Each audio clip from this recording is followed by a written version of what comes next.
Hi friends, అందరికీ కూడా నమస్కారం. నేను లక్ష్మీకాంత. ఈరోజు మనం పిల్లల్లో ఉన్న భయం గురించి ఈరోజు తెలుసుకుంటున్నాం ఫ్రెండ్స్. పిల్లల భయం ఎలా ఉంటుందనేది ఆ భయం గురించి మనం తెలుసుకుందాం ఈరోజు. ఫియర్ అనేది ఎలా ఉంటుందంటే, కొంతమందికి ఏడుస్తూ ఉంటారు, సైలెన్స్గా ఉంటారు, ఇలా ఉంటుందన్నమాట. పేరెంట్స్ చాలాసార్లు ఏమీ లేదనేసి దాన్ని ఇగ్నోర్ చేస్తూ ఉంటారనమాట. పిల్లలు ఆ భయాన్ని మనం చూసుకోకోకుండా ఏముందిలే పిల్లలు ఏడుస్తుంటారు మామూలే, అలా అలా అలా ఉంటుందన్నమాట. అలా దాంట్లో ఏమీ లేదని కాదు, మనం గమనించాలి. సింపుల్ పాయింట్స్ ఫ్రెండ్స్, దీని ద్వారా గమనిద్దాం.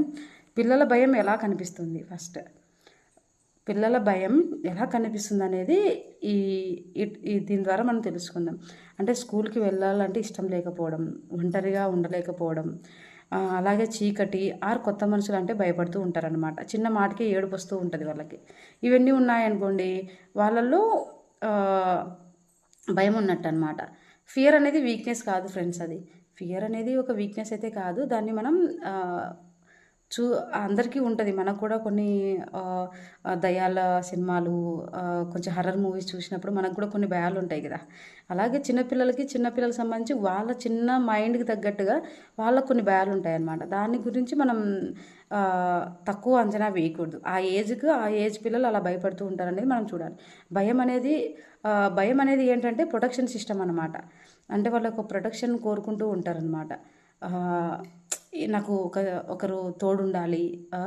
ఇప్పుడు చీకటి ఉంటే ఒక రూమ్లోకి వెళ్ళాలంటే భయపడుతూ ఉంటారు. వాష్రూమ్కి ఒకరు వెళ్ళాలంటే భయపడుతూ ఉంటారు పిల్లలు. ఒకరు తోడుంటే రా మమ్మీ అని పిలుస్తూ ఉంటారు. కానీ మనం వెళ్ళాలి. పిల్లల్ని మనం ప్రతిదీ కూడా తోడుండాలి అనమాట. వాళ్ళ ఆ భయాన్ని లోపల ఎస్ ఫ్రెండ్స్, ప్రొటెక్షన్ కోరుకుంటూ ఉంటారు వాళ్ళు. అలాగే ఇమాజినేషన్ ప్లస్ ఎక్స్పీరియన్స్ కలయిక అనమాట. వాళ్ళకి మనం సేఫ్టీగా ఉన్నారు అన్నది వాళ్ళకు ఒక వాళ్ళు ఇమాజినేషన్ చేసుకుంటూ ఉంటారనమాట.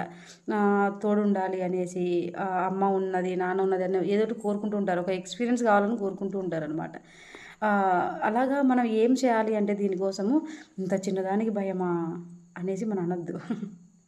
భయాలు నవ్వుల పాలు చేయొద్దు.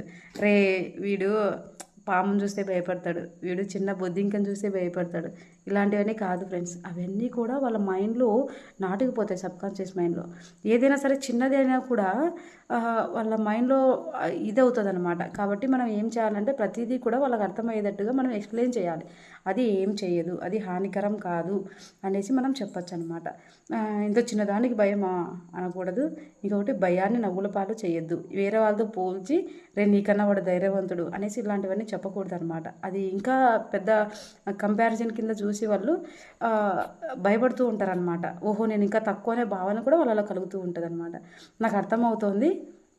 మనం దాన్ని సరిచేసే పద్ధతి ఏంటంటే, నేను నీతోనే ఉన్నాను, నాకు అర్థమవుతోంది నీ భయము, నేను నీతోనే ఉన్నాను, స్లో ఎక్స్ప్లోజర్, నువ్వు స్లోగా ఎక్స్ప్లెయిన్ చెయ్యి నీ భయం గురించి అనేసి మనం చెప్పొచ్చు అనమాట. స్మాల్ యాక్టివిటీ చేయొచ్చు ఫ్రెండ్స్. ఎలాగంటే, నాకు భయం వేసేది ఏంటి అని పిల్లలతో మనం చైల్డ్ ఎక్స్ప్లెయిన్ చేసిస్తే వాళ్ళని ఇంటరప్ట్ చేయకూడదు అనమాట.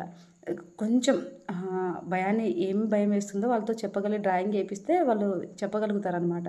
పిల్లల భయాన్ని తొలగించాలంటే ముందు వారిని సురక్షితంగా అనిపించాలి మనం. వాళ్ళు సురక్షితంగా ఉన్నారు అన్న విధంగా వాళ్ళని మోటివేట్ చేస్తే చాలా ఈజీగా ఆ భయం నుంచి బయటపడతారనమాట. ఇలాంటి మరిన్ని వీడియోస్ కోసం సబ్స్క్రైబ్ చేద్దాం, లైక్ చేద్దాం, షేర్ చేద్దాం. Thank you friends.